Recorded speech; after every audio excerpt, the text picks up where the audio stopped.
Ceci est une pépite. Bienvenue dans Grossesse d'entrepreneuse, le premier podcast qui fait rimer maternité et entrepreneuriat.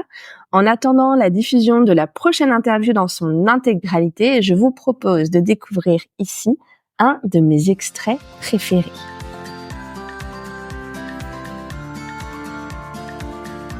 Alors ça a été extrême. En fait, pendant les grossesses, je suis atteinte d'un truc qui s'appelle l'hyperémèse gravidique. Je sais que ça touche de plus en plus de femmes ou qu'en tout cas on en parle de plus en plus. Donc j'ai découvert ça en mars. Ça a été très compliqué parce qu'on venait d'arriver là où on vit aujourd'hui en Île-de-France. Donc j'avais pas de soignant particulier, tu vois, pour me suivre. Et donc je tombe enceinte, on est extrêmement heureux, c'est super, on se projette, c'est génial. Et en fait, au bout d'un mois, je vomis, mais je sais pas, peut-être 20 ou 30 fois par jour. J'ai perdu 10 kilos en 1 mois et demi. Enfin, ça a été très, très chaud et je finis enfin par décrocher un rendez-vous avec la sage-femme, qui me dit: «Ah oui, madame, vous êtes faible». Je fais: «Bah oui, mais ça fait un moment que je vous écris en vous demandant qu'on avance le rendez-vous».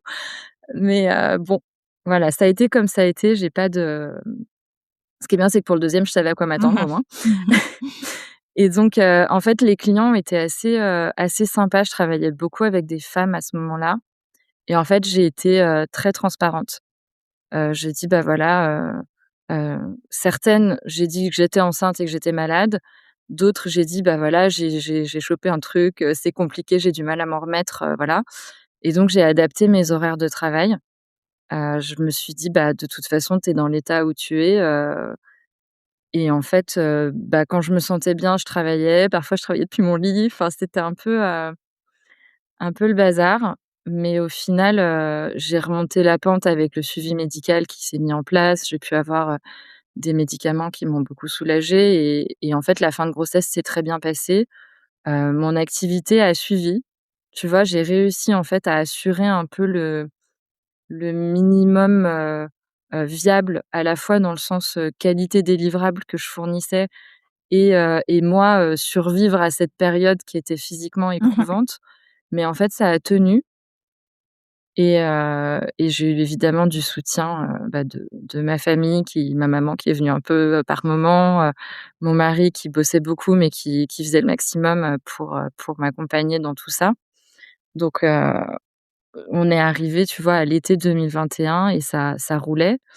J'avais des gros projets à ce moment-là qui étaient rentrés et en fait, j'ai bossé, bossé, bossé jusqu'à accoucher. OK. Et c'est là où ça a été compliqué parce qu'en fait, comme j'avais eu ce démarrage de grossesse qui m'avait quand même un peu freinée, j'ai voulu, tu vois, un peu, capitaliser sur les projets lancés, et un peu être le bon petit soldat, tu vois, jusqu'au bout. Et en fait, ça a été difficile parce que j'ai accouché plus tôt. J'avais quand même prévenu, Combien, tu vois, les personnes en plutôt de disant combien? quasiment 3 semaines d'avance, OK. je crois. Ce qui est pas du tout, hors du commun, C'est surtout qu'en France, le terme Non, non, est c'est assez assez tard courant. par rapport à d'autres, enfin, en tout cas, je sais pas si tu sais, mais en Oui, fonction en des fonction pays, des le pays, terme est c'est pas pas donné à calé la même pareil. semaine et effectivement, Ouais, 3 je semaines sais. avant le terme français, c'est tout à C'est fait dans les c'est pas normes, déconnant. voilà. Mais je le Mmh mh. je le précise pour ceux qui nous écoutent et qui feraient tout leur Oui, planning par rapport aux termes donnés par, les médecins.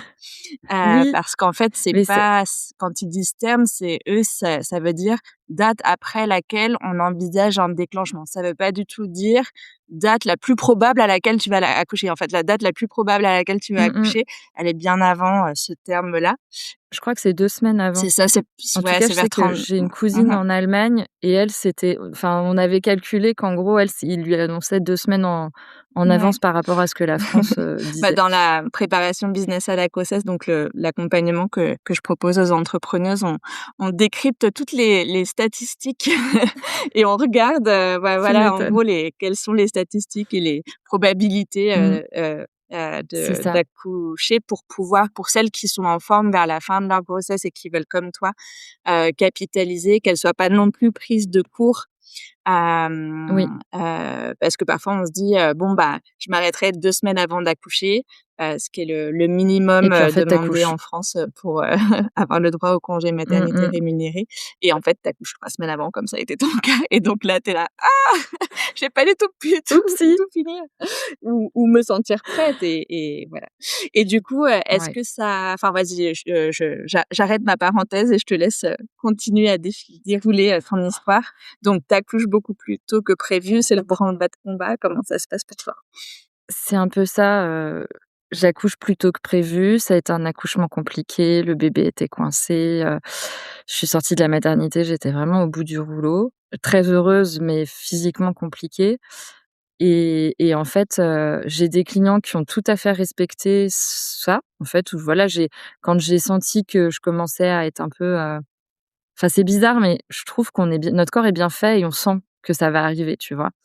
Donc voilà, je me suis dit: «OK, je pense que c'est pour bientôt».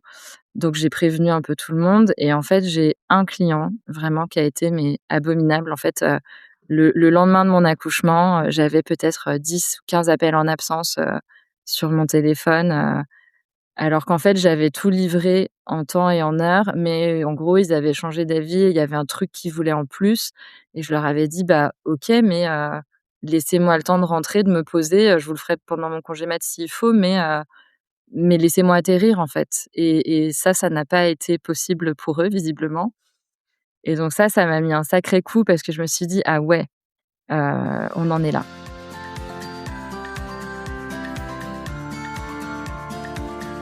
J'espère que cette pépite vous a plu. Pour découvrir toute l'histoire de mon invité dans son intégralité, rendez-vous au prochain épisode qui sort donc mercredi prochain. Abonnez-vous au podcast Grossesse d'entrepreneuse sur votre plateforme d'écoute préférée pour que ça apparaisse automatiquement dans votre feed.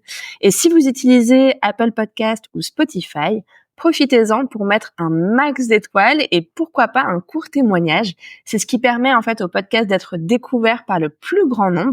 Et oui, l'impact du podcast est aussi entre vos mains. Alors je compte sur vous, vos étoiles et vos petits mots pour m'aider à toucher le plus de femmes indépendantes, freelance ou chefs d'entreprise qui sont enceintes ou en projet bébé et que le podcast Grossesse d'entrepreneuse pourrait aider. Grossesse d'entrepreneuse est une initiative de Solène Pigné-Acta. Montage, Gaël Aymar. Charte graphique, Christelle Bourgeois. Graphiste, Dorothée Cadio. Musique, Attila Jan Absa Kadia. À mercredi prochain.